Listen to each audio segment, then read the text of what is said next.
আসসালামু আলাইকুম। আজকের ভিডিওতে আমরা চলুন দেখি পিভট টেবিল নিয়ে কিভাবে কাজ করা যায়। সরি, পিভট টেবিলটা আসলে কি? পিভট টেবিল হচ্ছে কোনো একটা এক্সেল শিটের মধ্যে থেকে ধরুন অনেকগুলো ডাটা আছে, সেখান থেকে সেই ডাটা থেকে আপনি একটা সামারাইজ ভিউ দেখতে চাচ্ছেন বা একটা অ্যাট এ গ্ল্যান্স একটা রিপোর্ট দেখতে চাচ্ছেন। আহ, সেটার পিভটের মাধ্যমে সেই জিনিসটা করা যায়। হ্যাঁ, আমি একটা এক্সাম্পল হিসেবে একটা শিটের মধ্যে কিছু ডাটা নিয়েছি, অর্থাৎ প্রথম কলামে আছে ডেট, দ্বিতীয় কলামে আছে এমপ্লয়ি কোড, তৃতীয় কলামে আছে তাদের সেল। অর্থাৎ আমি যেটা বোঝাতে চাচ্ছি, প্রতিদিন তাদের কে কত টাকা সেল করেছে তার একটা রেকর্ড আমি এখানে নিয়ে নিয়েছি। হ্যাঁ, তো খেয়াল করুন, এখানে কিন্তু আমি কিছু ডেট আমি এখানে কিছু মেনশন করেছি। সেই মেনশনিং ডেটের মধ্যে পার্টিকুলার এই এমপ্লয়ি কত সেল করেছে তার রেকর্ডটা এখানে আছে। তো এখানে যদি আমি দেখতে চাই পার্টিকুলার একটা এমপ্লয়ি কত সেল করেছে তার এই ডেটগুলোর মধ্যে, তাহলে কিন্তু আমাকে কিভাবে করতে হবে? আমাকে প্রথমে এখানে যেতে হবে, তারপর ডাটাতে যে আমাকে অ্যাসেন্ডিং করতে হবে এমপ্লয়ি গুলোকে। হ্যাঁ, এমপ্লয়ি গুলোকে অ্যাসেন্ডিং করার পরে তার রিলেটেড যে সেল ভ্যালুটা আছে সেটাকে সাম করে আমরা এখানে সামারি ভ্যালু দেখতে পারি 3,17,476 টাকা। তো এভাবে আমাদেরকে দেখতে হচ্ছে। হ্যাঁ, কিন্তু এটারই একটা অল্টারনেটিভ ওয়ে আছে, সেইভাবে পিভট টেবিলের মাধ্যমে আমরা সেটা দেখতে পারি। তো কিভাবে, চলুন সেটা দেখে নিই। তো আমরা পিভট টেবিল করার জন্য ইনসার্টে যাব, দেন হচ্ছে এখানে পিভট টেবিলের মধ্যে ক্লিক করব। তো পিভট টেবিলের একটা সাব মেনু ওপেন হবে। এখান থেকে select table or a range, অর্থাৎ আমি যেটার মধ্যে ইয়া করতে চাচ্ছি, পিভটটা করতে চাচ্ছি, সেটা এখানে সিলেকশন করে দিতে হবে। বাই ডিফল্ট এটা তার ডাটা অনুযায়ী সিলেকশন অলরেডি পুরো ডাটাটাই করে নিয়েছে। আর যদি আমরা ম্যানুয়ালি করতে চাই, তাহলে এই যে চিহ্নটা দেখতে পাচ্ছেন, কার্সার আমি যেখানে রেখেছি এখানে ক্লিক করব। ক্লিক করলে এই সিলেকশনটা উঠে যাবে। দেন হচ্ছে যে আমি আমার পছন্দ অনুযায়ী রেঞ্জটা আমি সিলেক্ট নির্ধারণ করে দিতে পারবো। কারেক্ট? তো এটা আমি এতটুকু রাখতে পারি, আবার ইচ্ছা করলে ফুলটাও দিতে পারি। ফুলটা কিভাবে দিব?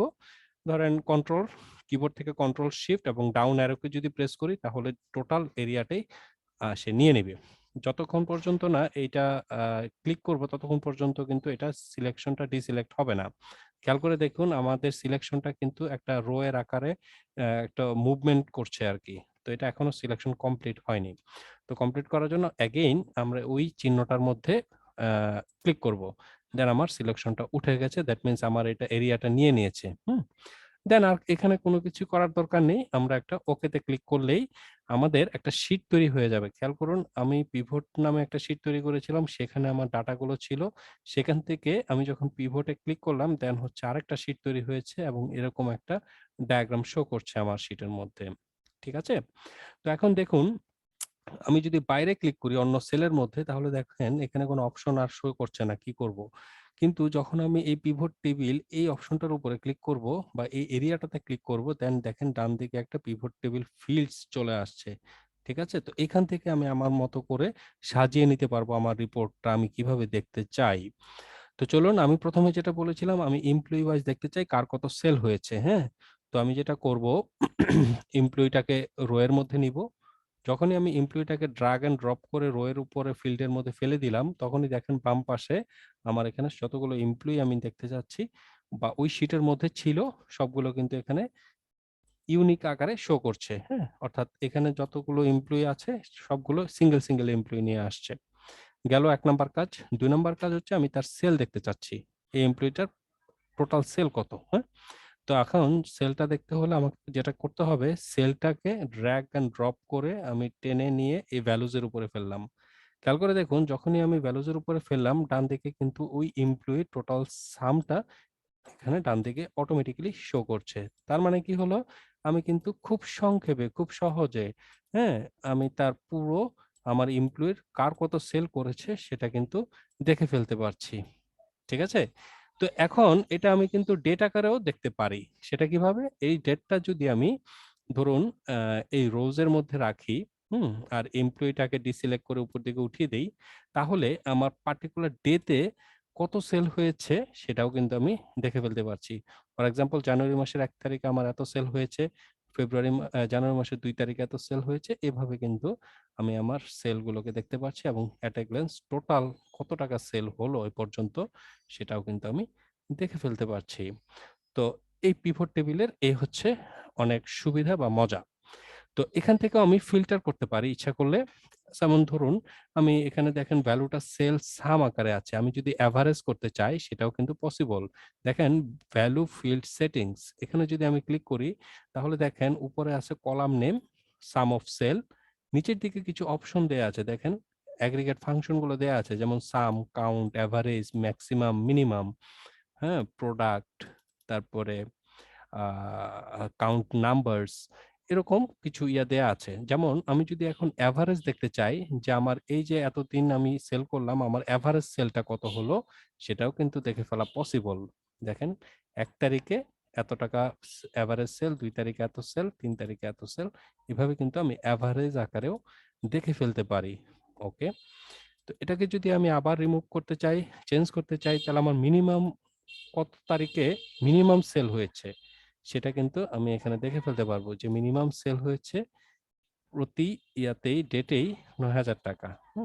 আর যদি আমি ম্যাক্সিমাম সেল দেখতে চাই যে কোন তারিখে ম্যাক্সিমাম সেলটা কত হয়েছে এবং কে করেছে বা কত তারিখে হয়েছে সেটাও কিন্তু আমি এখানেই দেখে ফেলতে পারবো। দেখেন 1 তারিখের ম্যাক্সিমাম সেল এত, 2 তারিখের এত, 3 তারিখের এত, এভাবে ক্রমান্বয়ে প্রত্যেকটা ডেটের যে ম্যাক্সিমাম সেলটা হয়েছে সেটা দেখে ফেলতে পারছি। এখন যদি আমি বলতে চাই যে ডেট এবং এমপ্লয়ির ক্রমান্বয়ে বা সমন্বয়ে, দুটোর সমন্বয়ে আমি দেখতে চাই, সেক্ষেত্রে কি করতে পারি আমি এমপ্লয়ি কোডটাকে আইডিটাকে জাস্ট ডেটের নিচে ফেলে দিলেই আমার কিন্তু এখানে ডাটাগুলো শো করছে। খেয়াল করে দেখুন 1 তারিখে আমার কি অবস্থা আছে, কোন এমপ্লয়ি কত সেল করেছে সেটা পেয়ে গেলাম, 2 তারিখেরটাও পেয়ে গেলাম আলাদা করে, 3 তারিখেরটাও পেয়ে গেলাম। আচ্ছা, এটা তো গেল আমার ম্যাক্সিমাম। আমি যদি এখন আবার সাম করতে চাই, এখানে চেঞ্জ করে দিলেই আমার ডাটাগুলো অটোমেটিক্যালি চেঞ্জ হয়ে যাবে। ঠিক আছে, মজার একটা ব্যাপার দেখুন, ধরেন আমি তো এই অবস্থাতেই আছি কিন্তু এই মুহূর্তে এসে আমার মানে প্রয়োজন হলো বা ডিমান্ড করলো যে আমার মূল যে ডাটাটা আছে এটা তো হচ্ছে আমার মূল ডাটাটা, হ্যাঁ, এখান থেকে নিয়েই তো আমি সামারিটা করলাম বা রিপোর্টটা জেনারেট করলাম। তো এরকম যদি হয় যে আমি ডেটটা উঠিয়ে দিই, এরকম যদি মনে হয় যে কোনো একটা ডাটা ভুল হয়েছে আমি এখান থেকে মডিফাই করে দিতে চাচ্ছি, ফর এক্সাম্পল এই 8 তারিখের এই এমপ্লয়িটা 11,000 না, এটা ছিল ধরেন কোন সে সেলই করে নাই, যদি এরকম হয় কয়েকটা ডাটা যদি আমি চেঞ্জ করে দেই তাহলে কিন্তু অটোমেটিক্যালি এটা এখানে চেঞ্জ হয়ে যাবে। কিভাবে চেঞ্জ হবে, এখানে জাস্ট এখানে আসার পরে, সরি, এখানে রিফ্রেশ বাটন আছে একটা, রিফ্রেশ বাটনটা আমি কোথায় যেন দেখেছিলাম। রিফ্রেশ বাটনটার মধ্যে যদি আমি ক্লিক করি এখানে, অর এই যে সরি, অ্যানালাইজের ভিতরে যদি আমি রিফ্রেশ বাটন দেখতে পাচ্ছেন একটা রিবন মেনুতে, এই রিফ্রেশ বাটনের মধ্যে যদি আমি ক্লিক করি তাহলে কিন্তু দেখেন অটোমেটিক্যালি এটা রিপোর্টটা চেঞ্জ হয়ে যাবে। তো এটা একটা মজার দিক ছিল। তো মূলত পিভট টেবিলটা এটাই, হ্যাঁ, এখানে আপনি নিজের মতো করে রিপোর্ট জেনারেট করতে পারবেন, নিজের মতো করে চেঞ্জ করতে পারবেন এবং নিজের চাহিদা অনুযায়ী ডাটাগুলোকে ম্যানিপুলেট করে আপনি আপনার আহ, আহ, কাজটা শেষ করতে পারবেন। তো এটাই ছিল পিভট টেবিল সম্বন্ধে আমার ডিসকাশন। তো আশা করি আপনাদের উপকারে লাগবে জিনিসটা।